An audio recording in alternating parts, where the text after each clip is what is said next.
ഞാൻ പെട്ടെന്ന് അങ്ങനെ വീട് ഉരുണ്ട് കളഞ്ഞോണ്ട് ആ സിംഹം മോളിൽ കൂടെ ചാടിപ്പോയി.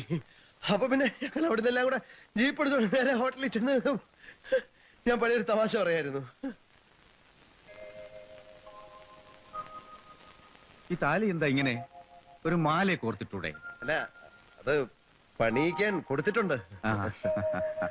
വെറുതെ നിങ്ങൾ ഇവിടെ ഉണ്ടോന്ന് നോക്കിയേ ഉള്ളൂ.